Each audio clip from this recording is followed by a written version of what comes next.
बघा, दुसऱ्या देशामधली जी करन्सी आहे ती डिफरंट आहे किंवा तिथे डॉलरला किंवा जे काही नोट्स आहे त्यांना वेगळ्या नावाने सुद्धा काय होतं संबोधलं जातं. आणि आपल्या भारतामध्ये रुपी म्हणजे पैसा हे आपल्या भारतामध्ये बोललं जातं. आणि डिफरंट जे काही कंट्रीज आहे, वेगवेगळ्या ज्या काही कंट्रीज आहे त्याच्यामध्ये चलन हे वेगवेगळ्या प्रकारचं असतं. हे देखील आपण चित्राच्या माध्यमातून बघितलेलं आहे. पण आधी पैसा हा होताच का ते आपण बघूया. बघा, but long ago people did not use coins and note. बघा, खूप वर्षापूर्वी माणसं तर होतेच, पण ते पैसा यूज करत नव्हते. कोणतेही डॉलर ते यूज करत नव्हते, कोणत्याही नोट्स ते यूज करत नव्हते. बघा, मग आपण म्हणतो की लॉंग अगो जर ते खूप वर्षापूर्वी जर माणसं जे आहे ते पैसा नोट्स हे जे आहे ते यूज करत नव्हते, मग त्यांच्या गरजा ज्या आहेत त्या कशा भागल्या जायच्या तर ते लोक एकत्र येऊन काय करायचे की आपल्या ज्या काही नीड्स आहेत त्या कंप्लीट करायचे.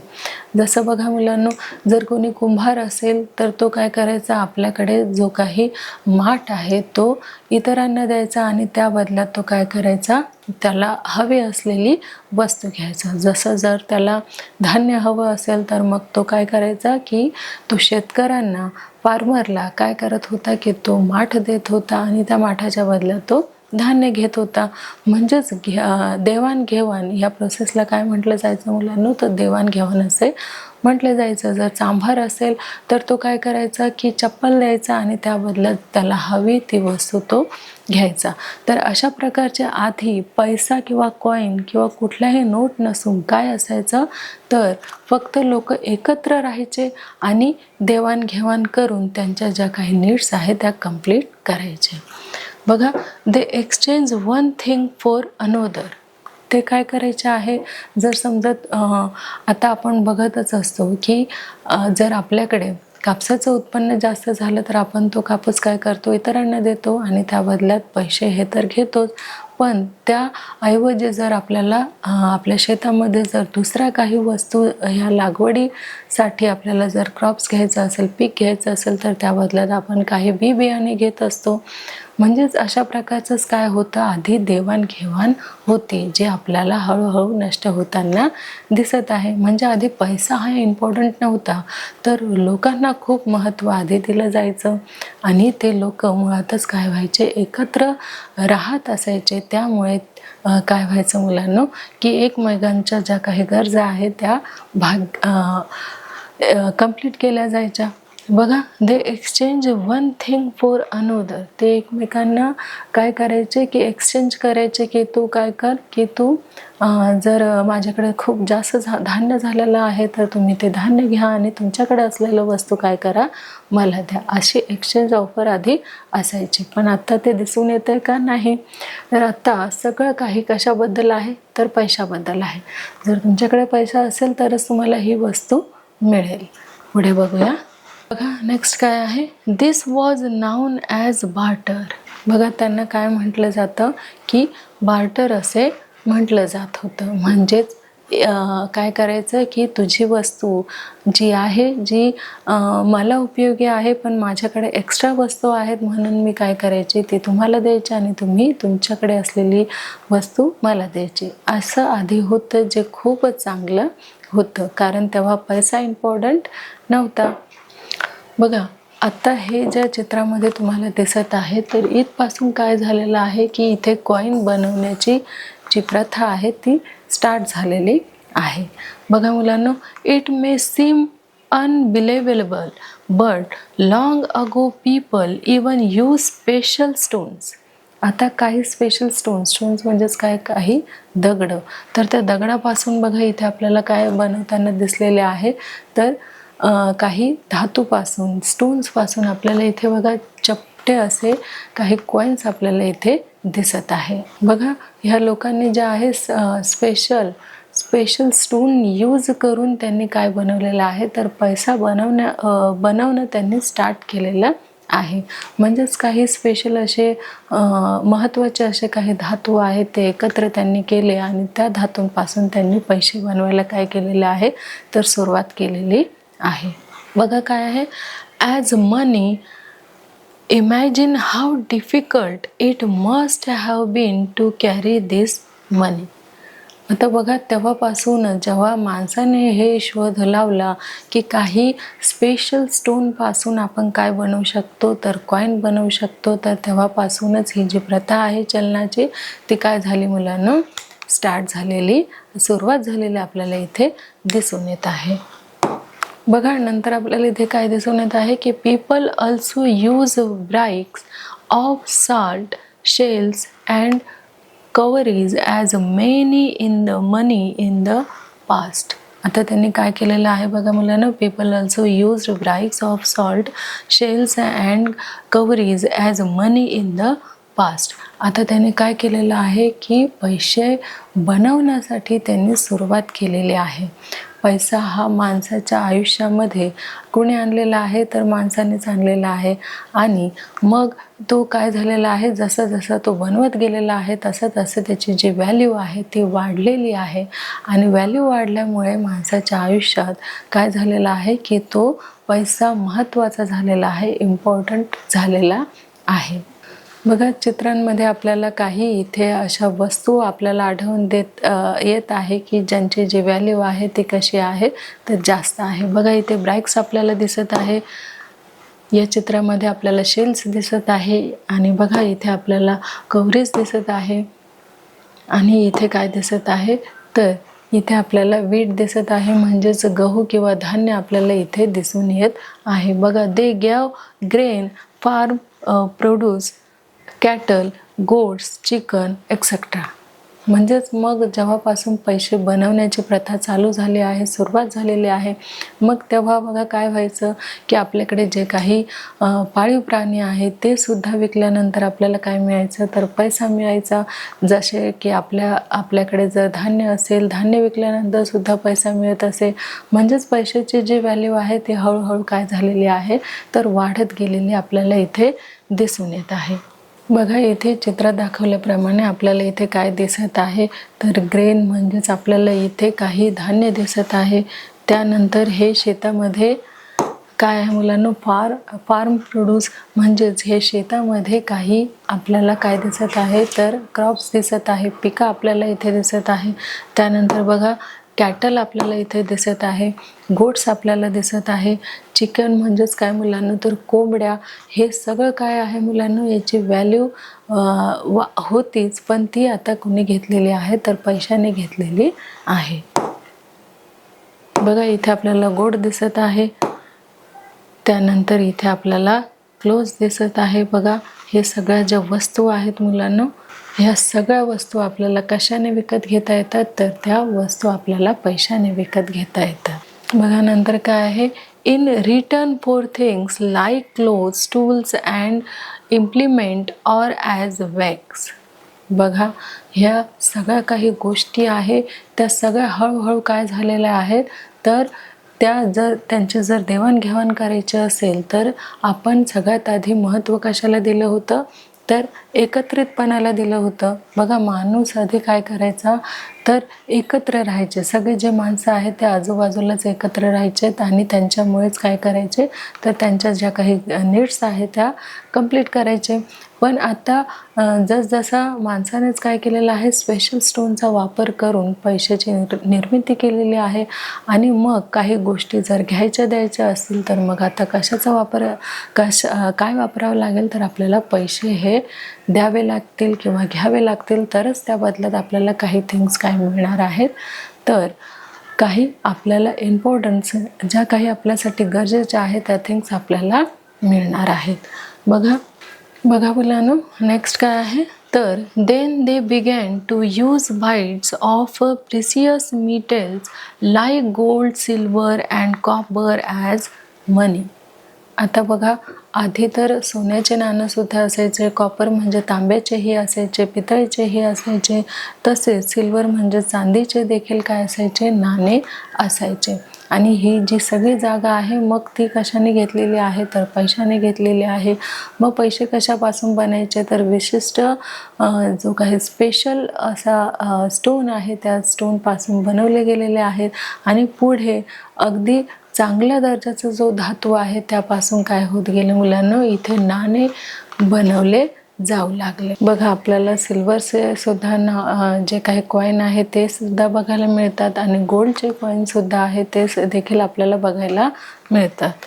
बघा तांब्यापासून सुद्धा आपण नाणे देखील बनवू शकतो, इतर देखील काय बनवू शकतो तर वस्तू आपल्याला बनवता येऊ शकतात. बघा मुलांना नेक्स्ट काय आहे तर it was easier to carry this money around. आता बघा जेव्हा आपण स्टार्टिंगलाच बघितलेलं की स्पेशल स्टोनपासून मानवाने काय केलेलं होतं की नाणे बनवायला सुरुवात केली होती. पण आता आपण बघितलेलं आहे की जे काही सिल्वर आहे, गोल्ड आहे, कॉपर आहे त्यापासून देखील काय केलेलं आहे नाणी बनवण्याचा प्रयत्न केला गेला आहे. आणि त्यापासून राऊंडच काय आले पाहिजे तर त्याला ही जी शेप आहे मुलांना ते राऊंडच यायला पाहिजे आणि ती कालांतराने येत गेलेली आहे. आणि बघा इथे आपल्याला दिसत आहे की कॉईन हे कसे आहेत आपले राऊंड इथे असलेली दिसत आहे. बघा त्यानंतर बघा काय आहे की paper money was first use in China about 1000 years अगो. म्हणजेच 1000 वर्षापूर्वी जर कोणी पहिले चलन बनवले असेल, नोट बनवली असेल कशापासून तर पेपरपासून, तर ते कोणी बनवलेलं आहे मुलांना तर ते चायना या देशाने बनवलेले आहे. चायना हे तुम्हाला माहीत असेल एक डिफरंट कंट्री आहे ज्या कंट्रीमध्ये सर्वात आधी वापर पेपरपासून बनवलेल्या पैशांचा केला गेला होता.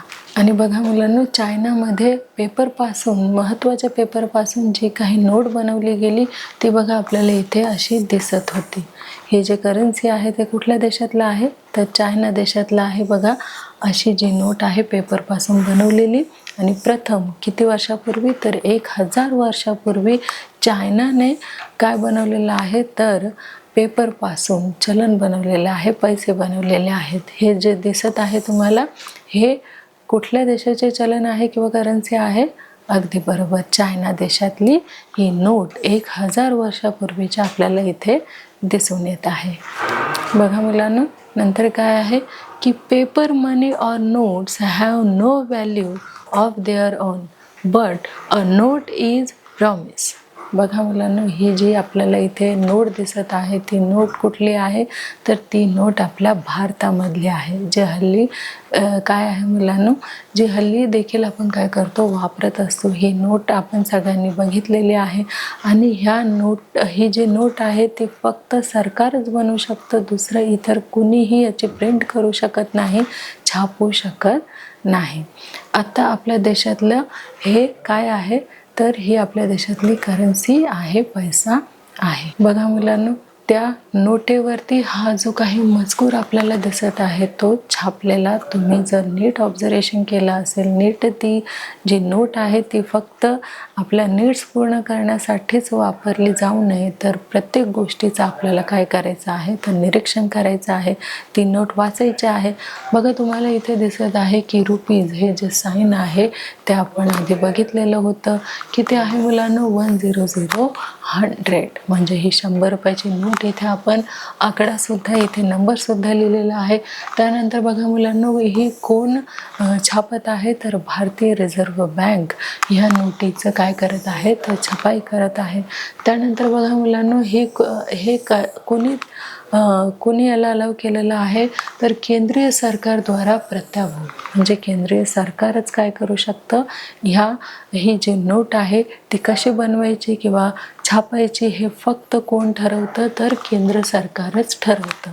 बघा इथे 100 नंबर देखील आपल्याला दिसत आहेत. बघा इथे 100 रुपये असं सुद्धा कशामध्ये लिहिलेलं आहे तर अक्षरामध्ये आपल्याला इथे लिहिलेलं नोटेवरती दिसून येत आहे. त्यानंतर बघा इथे एक प्रॉमिस दिलेला आहे. कोणी मुलांना तर गव्हर्नरने.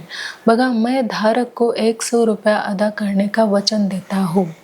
हे जे आपलं गव्हर्नमेंट सरकार आहे, जे आपलं सरकार आहे त्यांनी आपल्याला काय प्रॉमिस केलेलं आहे किंवा काय परमिशन दिलेली आहे की मैं धारक को 100 रुपया अदा करने का वचन देत आहो. किती मुलांना? तर 100 म्हणजे 100 रुपये. आणि बघा रघुरामजी राजन ते कोण होते? तर गव्हर्नर होते. आणि त्यांनी काय केलेलं आहे की 100 रुपयाची नोट तुम्ही वापरू शकता असं आपल्याला प्रॉमिस केलेलं आहे किंवा वचन दिलेलं आहे.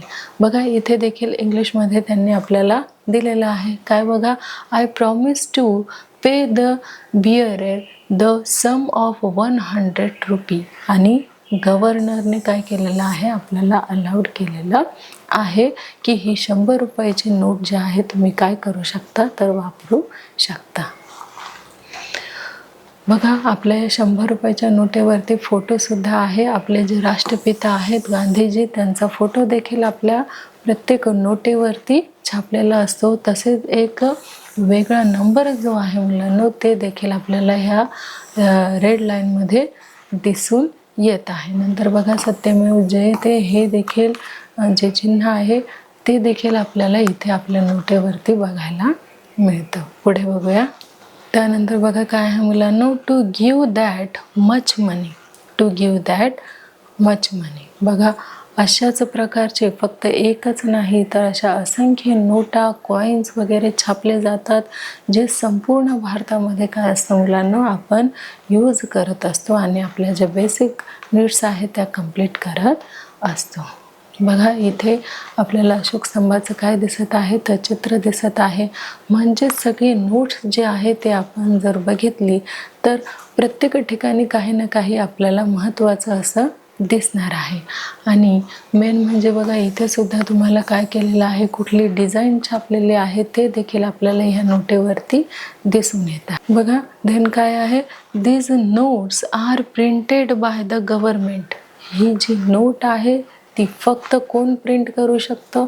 तर गव्हर्नर सरकारच काय करू शकतं? प्रिंट करू शकतं, छापू शकतं. नेक्स्ट काय आहे?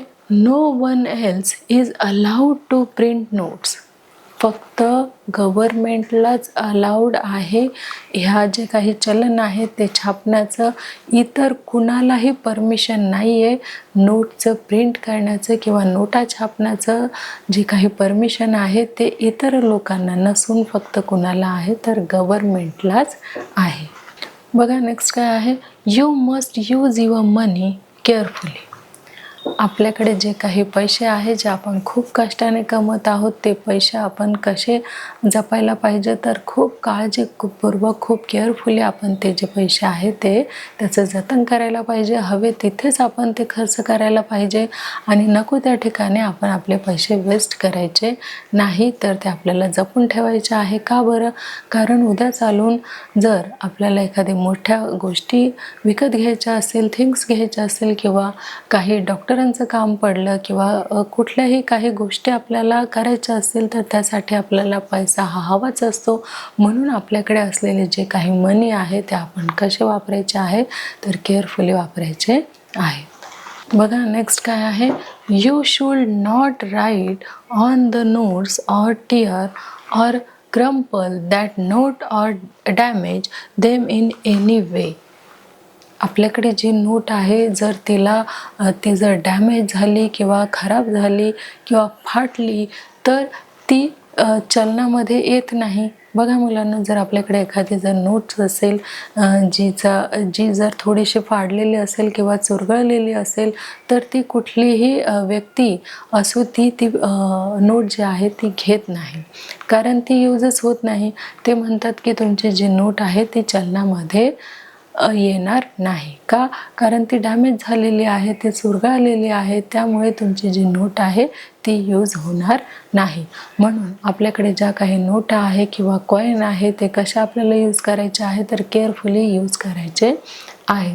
कुठल्याही नोटेला आपल्याला चुरगाळायचं नाही आहे किंवा फाडायचं नाही आहे. जर असं झालं तर आपल्याकडे असलेला जो पैसा आहे किंवा नोट आहे ती पुढे चालणार नाही आहे. तिचं काम तिथेच थांबणार आहे.